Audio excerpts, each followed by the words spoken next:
Good morning, everyone. My name is Walt. I'm the pastor at High Rock, Cambridge. I also moonlight as an anchor on our web series, Hope and Soap. Though if you all keep on sending in incredible stories of hope, then maybe that'll become my full-time gig. I'll just moonlight as a pastor instead. I joked with the Cambridge congregation back in the fall that when I was in pre-kindergarten, one of our last days of school, we had this class awards party. Kids, do you do anything like this at your school? One by one, each student was given some kind of superlative, and because it's pre-K, it was like the best use of the color purple. And they're handing out these awards, and my name isn't getting called, and it's still not getting called, and it's still not getting called, and I am freaking out on the inside because I just want to know what my award is.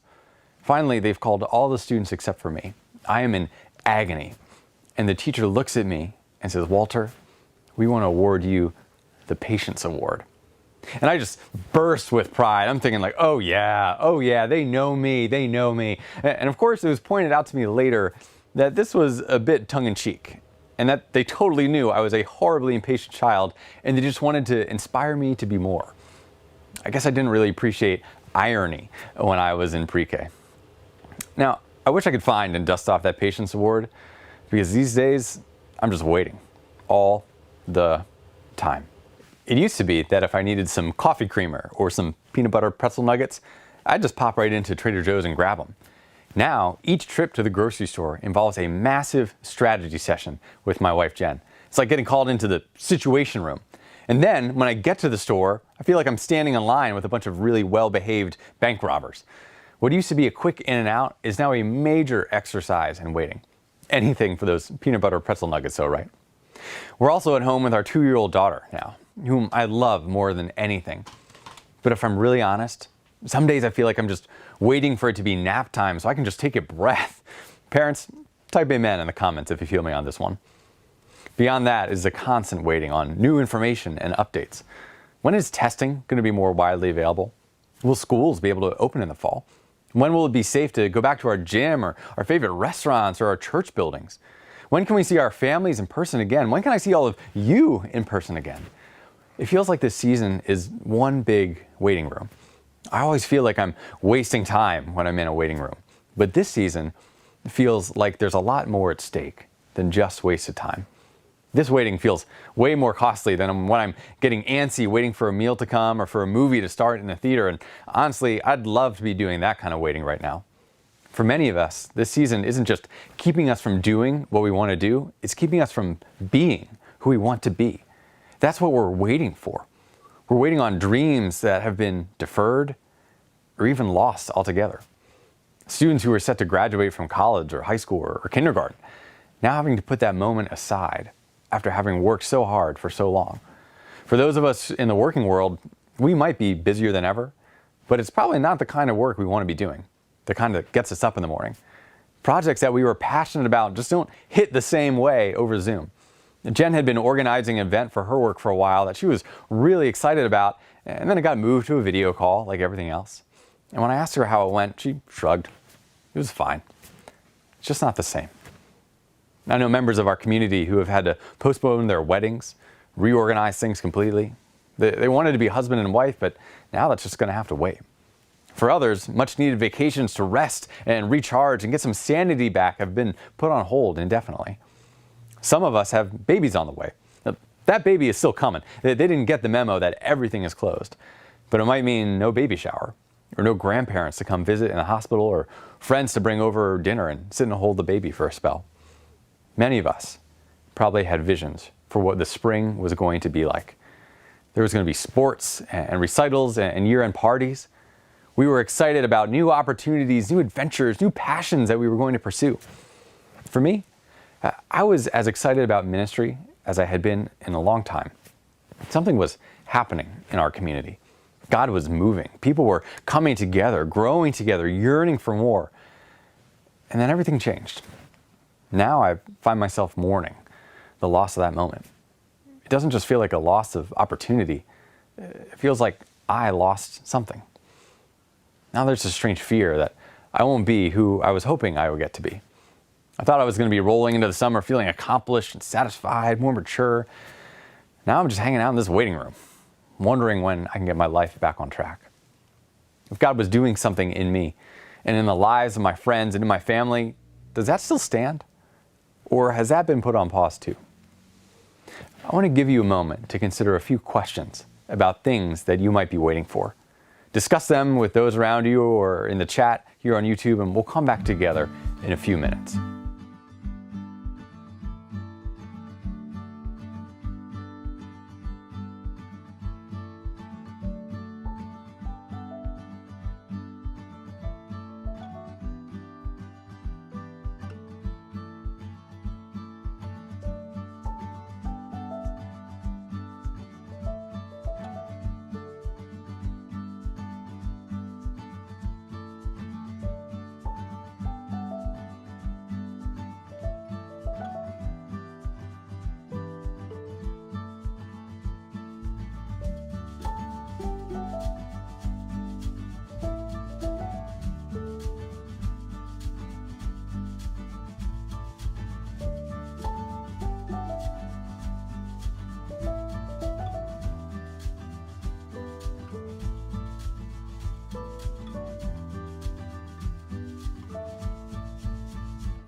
Welcome back.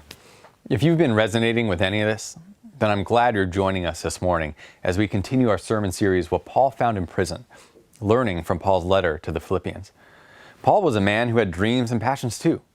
After his life was transformed by Jesus, he became committed to sharing Jesus' good news as far and as wide as he could, so that everyone would have a chance to experience the incredible love of God, just like he had. Paul believed that the love and power of Jesus was exactly what this world needed to free it from the pain and despair that we're all too familiar with. But here, in this letter to the Philippians, Paul isn't doing this from some bustling city center or a packed out church or even on YouTube. Paul is writing this letter from prison. Talk about being in a waiting room. His hopes and dreams are on literal lockdown. One might expect that the tone of this letter would be frustration or disappointment or bitterness towards the Roman government that locked him away. But Paul's letter is defined by something else: joy, hope, confidence, enthusiasm. What gives? How could Paul possibly feel this way? Something that's important to note about this moment is that it isn't Paul's first rodeo. He's been in prison a number of times by this point. This letter is written towards the end of his life, and Paul has learned some things about what it means to wait. What can make our waiting so difficult is the fear that we'll never get back on track. We're afraid we won't get to do the things we want to do or be the person we want to be. And those fears can so easily consume us, especially as the weeks roll by with little to no change. Paul wants to be a minister of the gospel, to serve Jesus by helping others experience his grace and love. And so if his being in prison meant that neither of those things could happen, then Paul would have reason to feel the kind of fear that we might be feeling right now. But he doesn't. Instead, when Paul prays for the Philippians, he is filled with joy because he is confident that God, who began a good work in them, will carry it on to completion. Paul trusts that even when he is limited and confined, God is still on the move. God is at work in the lives of this church that Paul loves, and God is at work in Paul's life as well. Does this mean that Paul likes being wrongly imprisoned? No, of course not. Paul doesn't want to be in prison any more than we want to be in a pandemic. But Paul also knows that God doesn't waste anything that happens to us. God will use it for our good, our growth, and God's glory. I admit this can be a little tough to swallow. Is this some, don't worry, be happy, rose-colored glasses approach to life? Like if we just think positively, Then somehow all the problems of the pandemic will go away, we'll reemerge saying, hey, that wasn't so bad after all. I can understand why some might think that way. But I want to offer you another take on this. Paul believes that God will finish what God started. And it comes from what Paul knows about the Easter story, the story that we just celebrated 2 weeks ago. Jesus dying and then rising to life 3 days later. It's the most incredible story ever. And it's often something that Christians misunderstand. It can be easy for us to think that the Easter story is about something that happened a long time ago and that will get us something a long time from now. Jesus coming back to life 2,000 years ago, us going to heaven in the distant future. So we remember and say, hooray, and we look forward and we say, that'll be nice. But what's in between? There are two things that Paul understood which can help us receive his words as powerful and hopeful for today. The first is that Paul understood that Easter isn't just about something that is going to happen to us down the road. The power of the resurrection is something that is at work in us today. And that doesn't matter where we are, whether we are in the old normal, the new normal, or any other normal in between. We might feel like we are waiting for a lot of things right now, but we don't have to wait for this. God is at work in us and in the world when we are alone, when we are in crowds, when we are feeling like life is humming along just the way we want, or when we are in an anxious standstill. Paul writes elsewhere that all of God's promises are yes in Jesus. Because of the life, death, and resurrection of Jesus, everything that God has promised to God's people will come to pass. That includes the hope of life with God forever, but it also includes so much that we get to experience now. We aren't just waiting. We get to be a part of something that is happening right at this moment. The Bible is filled with these promises. For example, God promised his people, I will give you a new heart and put a new spirit in you. I will remove from you your heart of stone and give you a heart of flesh. We can all point to the parts of our heart that we wish were different. Our impatience or insecurity, our greed or gluttony, our selfishness, our shame, things that we want to change, things that we need help to change, and things that God has promised God will change. So Paul proclaims, if the spirit of him who raised Jesus from the dead is living in you, he who raised Christ from the dead will also give life to your mortal bodies because of his spirit who lives in you. Our mortal bodies now. God's Spirit is doing a work in us to free us from the things that constantly weigh us down. We think that this is often our responsibility, that if we want to change and grow, it's all on us. But the reason that Paul has so much joy, the reason he is so confident, is because he knows that God has sent a helper, the Holy Spirit, to partner with us in life change. It can be so easy for us to fall into thinking that our growth and our progress are tied to the things that we are doing, our school, our career goals, our family circumstances. And while it is true that God will often use those things to grow and mature us, those are simply means to an end. The end is that we are becoming who God created us to be. The means are incredibly fluid because God can and does use all matter of circumstances to bring about the vision that God has for us.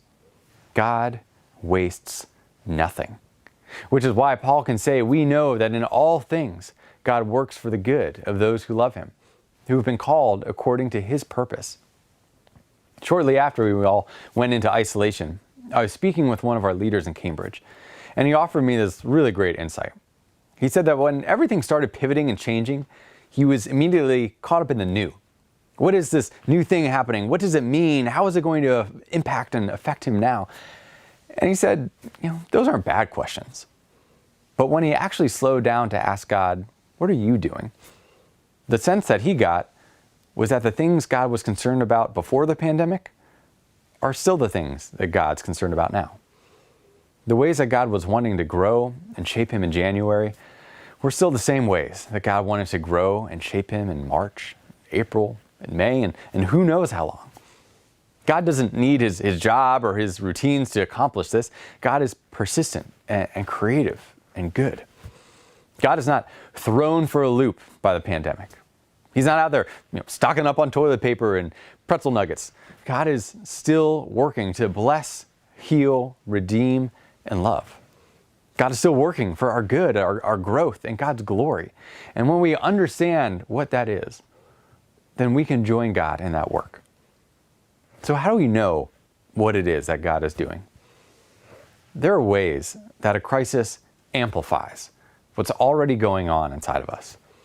Both the good and the bad tend to come out in more dramatic and obvious ways, and there's actually a bit of a gift in that.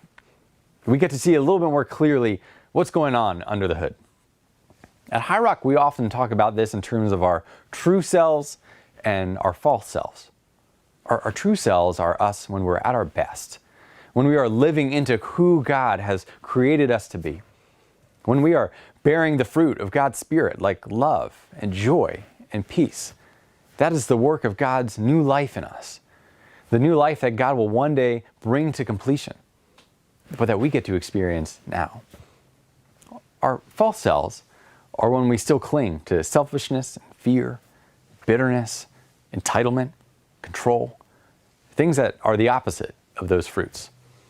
When we locate our sense of purpose in our own agendas instead of allowing God to shape and lead us, that's when we see our false selves. Over the past 6 weeks since we have been isolating, I have seen my false self rear its ugly head more times than I can count. I've gotten sick of waiting. It's come out in ugly ways. I've lashed out. I've sulked and powdered. I've been short-tempered. I haven't extended grace to others. On many occasions, Jen told me that I'm going to have to do a lot better than just 6 feet away, if you know what I mean. But at the same time, I've also seen my true self come out in some really powerful ways. I've been surprised at the creativity that I've had when it comes to engaging with our daughter in fun ways. How my prayer life has shifted away from a recitation of all the things I want to a deep sense of gratitude, because it's so obvious how much we have to be thankful for in this time. The ways that I have been more attuned to the needs of my neighbors, including a number of whom I barely knew before this all started. I've loved seeing how our family life now has rhythms of singing kids rock songs every morning instead of just rushing out the door, or the ways that the three of us have been working to spread the hope to our friends. This time of waiting has given me clear things to point to where I can say, here's something that God is doing in me, and I want more of it. And that's something that's just got to go. Being able to identify and talk about these things is a gift that God has given me. So now as I process it with Jen and with my friends and by myself, I can more intentionally lean into my true self and be more aware of what triggers my false self so I can avoid it. God is doing a good work in me, and I can partner with the Holy Spirit to change. How about you? If you're watching in a group of people like your family or roommates, I want you to share with one another ways that you have seen your true selves come out during these past few weeks. Maybe later today, you can get into the false self. But for now, focus on affirming and celebrating your true self. And if you're watching at home, also feel free to comment in the chat.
Hello again.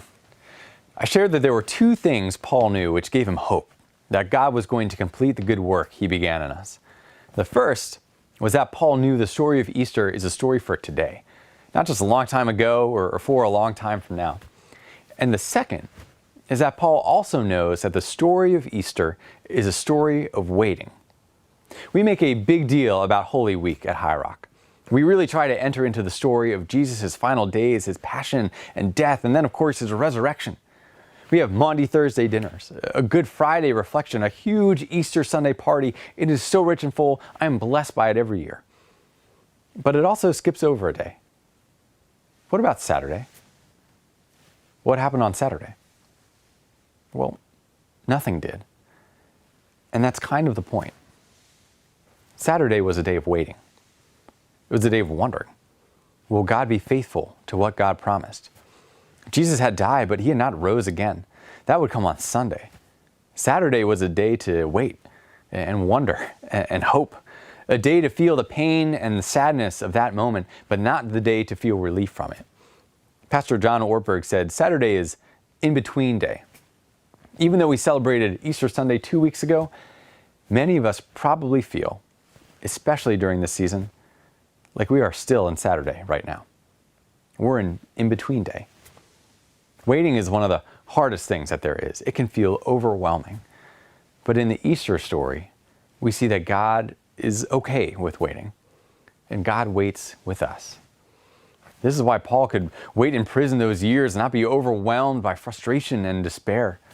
It wasn't easy.